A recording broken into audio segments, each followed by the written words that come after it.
दोस्तों आज हम बात करेंगे डीसी फैन के रिपेयरिंग के ऊपर। आज हम बात करेंगे कि इसके सर्किट को हम लोग किस तरीके से चेंज कर सकते हैं, इसका सर्किट क्यों खराब होता है, उस सर्किट को खराब होने से हम लोग किस तरीके से बचा सकते हैं, और साथ ही साथ में हम लोग ये भी जानेंगे कि इस सर्किट के अंदर किस पॉइंट पे कितने वोल्टेज आ रहे थे। तो इस वीडियो में मैं आज आपको डिटेल से बताऊंगा कि किस तरीके से हम ये सारी चीजें मालूम कर सकते हैं।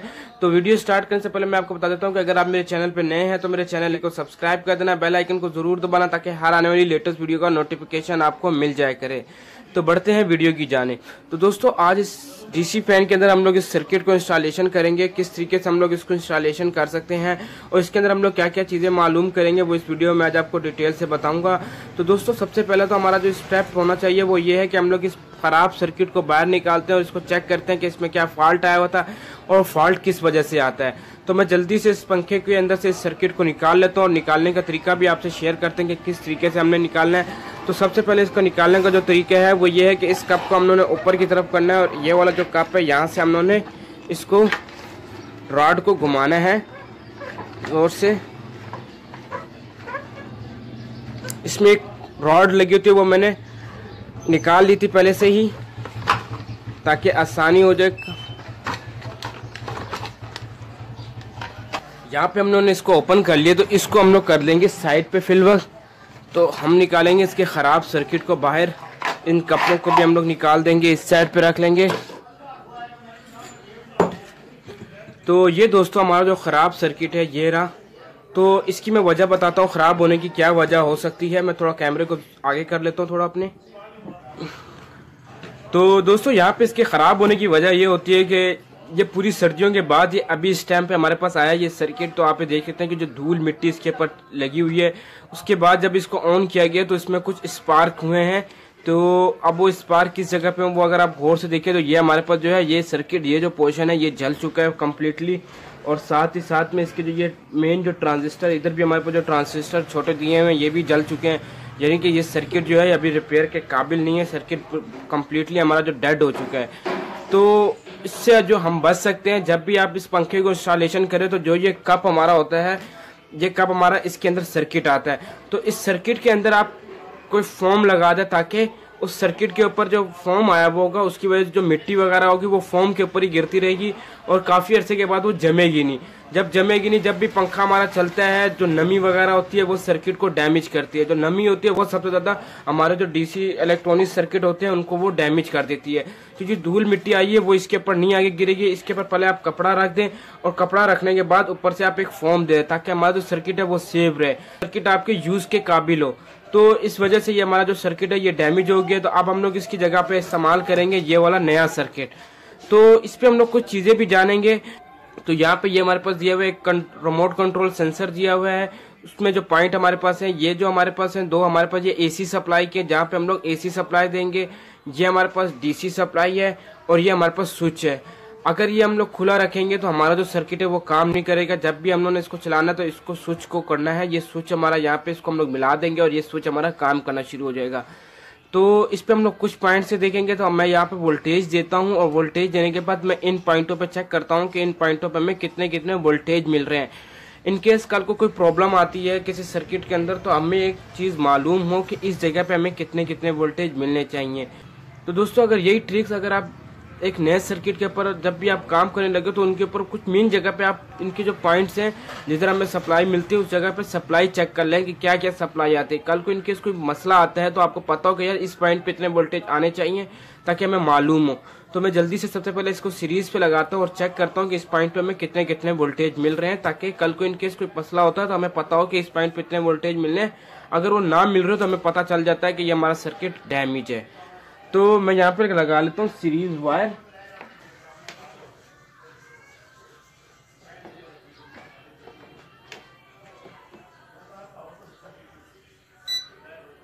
तो यहाँ पे सर्किट के आप देख सकते हैं कि ऑन हो चुका है, एक बजर की आवाज़ आई है। तो उसके बाद हम लोग क्या करेंगे, इन दोनों पॉइंटों को घुमा देंगे। आप ये देख सकते हैं कि एक और अलार्म, जैसे ही मैंने स्विच को कंप्लीट किया एक और अलार्म भी हमारे पास यहाँ पे कंटिन्यूटी आई है, एक और अलार्म भी हमारे पास यहाँ पे बजा है। अब उसके बाद हम लोग चेक करेंगे वोल्टेज के हमारे पास जो इन 3 पॉइंटों पे कितने वोल्टेज मिल रहे हैं। तो थोड़ा मैं कैमरे को कर लेता हूँ जूम। यहाँ पे हम लोग अपनी वायर्स को लगा के चेक करेंगे, वोल्टेज चेक करेंगे एसी या डीसी कि यहाँ पे हमें कौन से वोल्टेज मिलते हैं जो कि हमारा पंखा ऑपरेट होता है। तो सबसे पहले मैं यहाँ पे कर लेता हूँ डीसी वोल्टेज। डीसी वोल्टेज को चेक कर लेते हैं कि यहाँ पे डीसी वोल्टेज मिल रहा है या हमें इस सर्किट पे एसी वोल्टेज मिल रहा है। ये 3 वायरें हैं हमारे पास यहाँ पे। तो यहाँ पे हमारे पास क्या है, ब्लू, ब्लैक और रेड वायर यहाँ पे कनेक्ट होती है। तो यहाँ पे जो हमारे पास टर्मिनल है ये डबल वाइट और ब्लैक वाला है, तो हम लोग इसको हम लोगों ने यहाँ पे कनेक्ट किया जो पुराने सर्किट में से निकला है। तो अब उसके बाद हम लोग यहाँ पे वोल्टेज चेक करेंगे। तो मैं मल्टीमीटर को यहाँ रख लेता हूँ। सबसे पहले हम लोग एक बीच पे लगा देते हैं, बीच वाली वायर पे, और एक वायर यहाँ पे रखते हैं।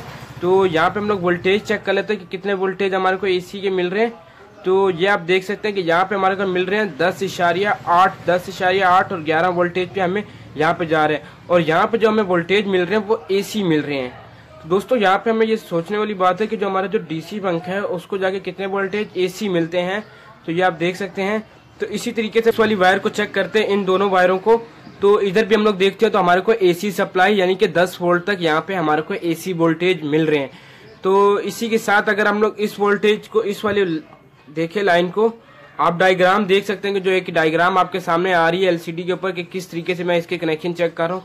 तो यहाँ पे भी आप देख सकते हैं कि 11 यानी कि 10 वोल्टेज से 11 तक हमें वोल्टेज मिल रहे हैं। तो दोस्तों ये समझना बहुत जरूरी है कि यहाँ पे जो सर्किट में हमारे को वोल्टेज मिल रहे हैं वो है एसी वोल्टेज, और हम लोग कहते हैं इसे डीसी पंखा। वो किस तरीके से वर्क कर रहा है तो मैं आपको बता चलता हूँ ये वर्क किस तरीके से कर रहा है कि इस सर्किट, ये जो सर्किट है ये हमारे को एसी सप्लाई 3 दे रहा है, 3 एसी सप्लाइयाँ दे रहा है जो कि इसके अंदर हमारे पे कनेक्ट हो रही हैं। तो इसके भी हम लोग पॉइंट की टेस्टिंग करेंगे कि किस तरीके से हम लोग इसके पॉइंट की टेस्टिंग करते हैं। इस पंखे के अंदर होता है हमारे पास साइडों पे एक मैग्नेट लगा हुआ होता है जो कि मैग्नेट होता है। जब हमारे पास इसकी कॉइल को हम लोग इनर्जाइज करते हैं, इस कॉइल को हम लोग मैग्नेटिक इंडक्शन देते हैं, यानी कि जैसे हम लोग एसी वोल्टेज देते हैं इसके अंदर मैग्नेटिक इंडक्शन होती है। मैग्नेटिक इंडक्शन होने की वजह से इसमें क्या होता है, एक फील्ड जनरेट होती है जो दोनों मैग्नेट आपस में मिलते हैं। जब दोनों फील्ड्स आपस में मिलती है तो हमारा पंखा जो है वो चलना शुरू हो जाता है, उल्टा या सीधा। तो वो भी देखेंगे कि उल्टा पंखा कब चलता है और सीधा पंखा कब हमारा चलता है। तो चलता हूँ। तो दोस्तों इसको इंस्टॉलेशन करने से पहले मैं आपको इसके कनेक्शन के बारे में और वैसे ही बार इसको लगा के आपको चेक कराता हूँ। तो यहाँ पे जो हमारे पास 2 वायर हैं ये हमारे पास एसी सप्लाई की हैं। उसके बाद जो 2 वायर हमारे पास आते हैं ये हमारे पास डीसी वायर है, यानी कि इधर हमने डीसी सप्लाई देनी है, यहाँ पे हम लोग एसी 220 सप्लाई देंगे। और साथ में ये जो 2 स्विच हैं जो एक ही कलर में वायर आती हैं, इनसे हमको सप्लाई, ये हमारी जो है स्विचिंग की सप्लाई है, इन दोनों को हम लोग वैसे ही मिला देते हैं। और ये जो है हमारे पास पंखे की सप्लाई है। तो यहाँ पे मैं इन दोनों को वैसे ही इन तीनों को आपस में मिलाता हूँ और चेक कराता हूँ कि उल्टा पंखा कब हमारा चलता है और सीधा पंखा किस वजह से हमारा चल रहा होता है। बाज़ औक़ात लोग कनेक्शन खुद करते हैं, उनको समझ नहीं आती, तो वो जिसकी वजह से हमारा जो पंखा है वो उल्टा चलना शुरू हो जाता है। तो कैसे कनेक्शन करें जिससे हमारा पंखा सीधा चले, तो इस वीडियो में आज आपको डिटेल से बताऊंगा। तो दोस्तों सबसे पहले हमने क्या करना है, तो इसमें हमारे पास 3 वायरें हैं। तो ये जो ब्लैक वाली वायर है ये हमारी क्या आएगी, सेंटर में आएगी। तो 3 पॉइंट होते हैं, ये बिल्कुल आपने इसको सेंटर में रख लेना है। तो यहाँ पे ये हम लोग कर लेते हैं कनेक्ट सेंटर में।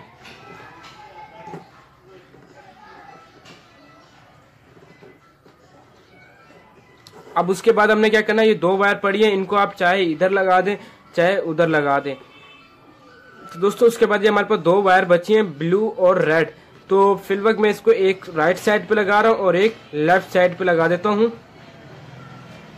रेड वाली को मैं लगा देता हूँ इस साइड पे।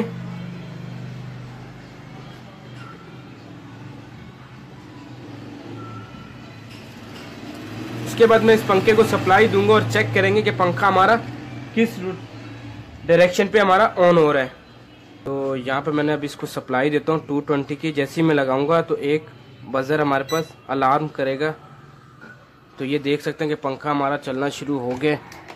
तो ये आप देख सकते हैं जो पंखा है ये हमारा उल्टा चल रहा है, यानी कि इसकी जो डायरेक्शन है वो उल्टे साइड पे है।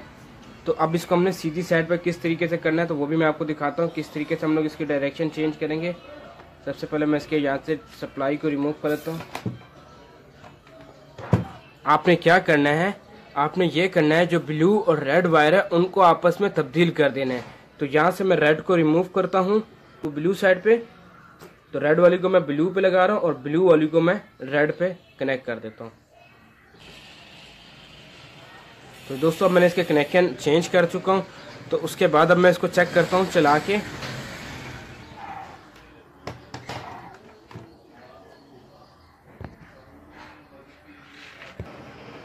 तो यहाँ पे दोस्तों अब मैं इसको दोबारा सप्लाई देने वाला हूँ। मैं चेक करूँगा कि हमारा ये पंखा किधर को चलता है। तो यहाँ पे हमने इसको सप्लाई दे दी है।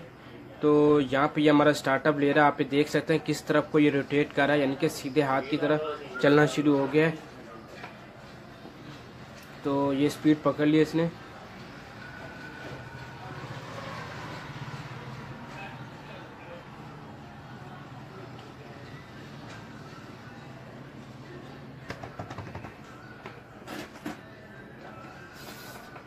तो दोस्तों ये सिंपल सा इसका तरीका है। आप अगर आपके अपने ही घर का जो सर्किट होता है उसको चेंज करते हैं, अगर वो उल्टा चलता है तो आप इस तरीके से इसको चेंज करें, इंशाल्लाह बेहतरीन चलेगा। ब्लैक को आपने सेंटर में रखना है, रेड और ब्लू को आपने क्रॉस करना है। जैसे कि हमारा 3 फेज मोटर में होता है, जब हम लोग येलो को हम लोग सेंटर में रखते हैं और रेड और ब्लू को ही हम लोग क्रॉस में चेंज करते हैं, तो हमारी जो मोटर है वो 3 फेज की मोटर भी सीधी हो जाती है। सेम इसके अंदर भी यही हो रहा है। तो यहाँ पे दोस्तों जब आप इसको कम्प्लीटली आप इसको कनेक्शन और हर चीज़ आप करने के बाद जब आप इसको इंस्टॉलेशन हो गया, समझो आपको ये इंस्टॉलेशन हो गया। इंस्टॉलेशन होने के बाद आपने इस जगह पे आपने क्या करना है, या तो कोई कॉटन का जो कपड़ा होता है उसको आपने यहाँ पे अच्छे से इस तरीके से बैठा लेना है, ताकि सर्किट के ऊपर धूल मिट्टी वगैरह ना जाए। धूल मिट्टी जो गिरती है उसकी वजह से जो सर्किट का हाल होगा वो इस तरीके का ही हाल होगा कुछ। तो आप ये देख सकते हैं कि इसको मिट्टी पड़े यानी कि बहुत सख्त होगी और एक तरह से नमी का काम करना शुरू हो गया और ये हमारा सर्किट डैमेज हो गया।